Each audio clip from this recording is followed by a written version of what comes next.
ఆయన సామాన్య మానవుడు కాదు. ఏ రోజు కూడా ఎవరి దగ్గర ఒక తాను కూడా తీసుకోకుండా 2 శాస్త్రీయ కంపెనీలు పెట్టి, అలాగే వికలాంగుల స్కూల్ పెట్టి అనేక ప్రాంతాల్లో ఆయన వాక్యాన్ని అందిస్తూ, అంతేకాక ఇంతవరకు ఎక్కడైనా ఎదుగుతున్నప్పుడు ఆయన ఎక్కడ ఓడిపోయాడు. అంత జ్ఞానవంతుడుగా ఉన్నాడు, నిరూపించేవాడుగా ఉన్నాడు.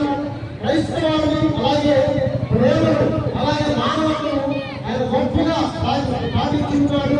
మతం అనేది లేదు, మానవత్వం ఉందని సాధించలేక వ్యక్తి. మతం అనేది లేదు, మానవత్వం ఉంది, ప్రేమ సమాధానం చాటిన వ్యక్తి ఈరోజు మన మధ్య లేదు కనుక ఆయన యొక్క మరణాన్ని మనము న్యాయ పోరాటంగా తెలుసుకుని రోజు వెంటనే శిక్షించాలని ప్రేమపూర్వకంగా మనం చేసుకుంటూ ఉన్నాం.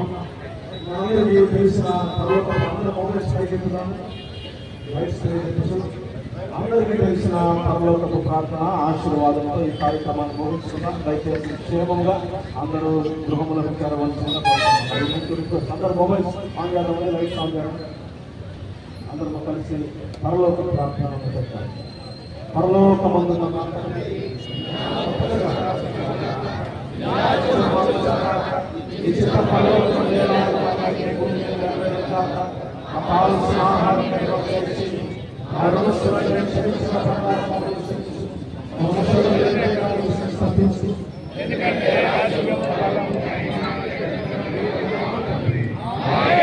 మన తండ్రి అయిన దేవుని ప్రేమ, కుమారుడైన యేసుక్రీస్తు కృప, పరిశుద్ధాత్మ యొక్క అన్యోన్య సహవాసము సదాకాలం అందరికీ, ప్రత్యేకించి కొలిమిరి మండలంలో ఉన్న దైవజనులకు, సంఘములకు, విశ్వాసులకు, ఈ శాంతియుతమైన దానిలో పాల్గొన్న ప్రతి విశ్వాసి, ప్రత్యేకించి ప్రవీణ్ పండాల వారు విడిచి వెళ్ళిన వారి సత్యమణికి, సంతానములకు, రక్త సంబంధికులకు, స్నేహితులకు, సంగమంతుడికి ఇప్పుడు ఎల్లప్పుడూ సదాకాలముతో కాచి కాపాడుగాక.